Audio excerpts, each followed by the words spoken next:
گاهی چشاتو که میبندی میبینی داری تو شبات یه ستاره میچینی.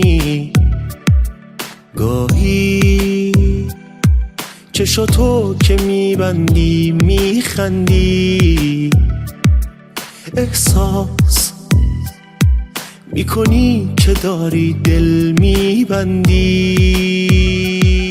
یهو چشماتو که باز میکنی میبینی یه چیزی کم داری از دوری اون که دلت پیششه میمیری انگاری. نفسات دیگه آروم آروم نمیزنه، تندتر میشه از سابق. توی اون لحظه دیگه میفهمی یه دیوونه شدی و یه عاشق.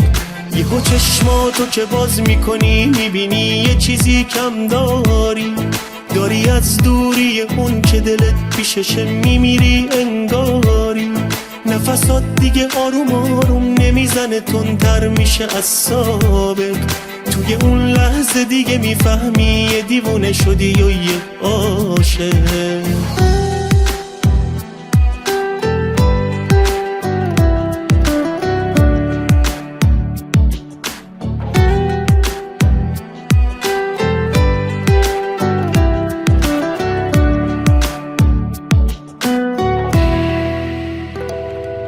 دنیا واسط از اون روز میشه زندونه، دوست داری تو آغوشش کنه پنهونه. هی بغض میکنی تو خلوت و تنهاییت، میگی به خودت نزدیک شده رسواییت. خواب از توی چشمات میره و گم میشه، بیدار میمونی تو فکرت همیشه. هر بار که رو دیوار عکسشو میبینی میفهمی چقدر تنهایی و غمگینی.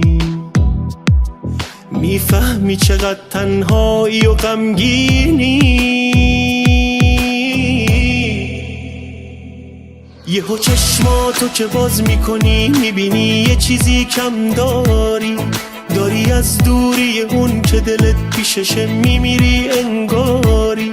نفسات دیگه آروم آروم نمیزنه، تندتر میشه از سابق. توی اون لحظه دیگه میفهمی یه دیوونه شدی و یه عاشق. یهو چشماتو که باز میکنی میبینی یه چیزی کم داری از دوری اون که دلت پیششه میمیری انگاری. نفسات دیگه آروم آروم نمیزنه، تندتر میشه از سابق. توی اون لحظه دیگه میفهمی یه دیوونه شدی و یه عاشق.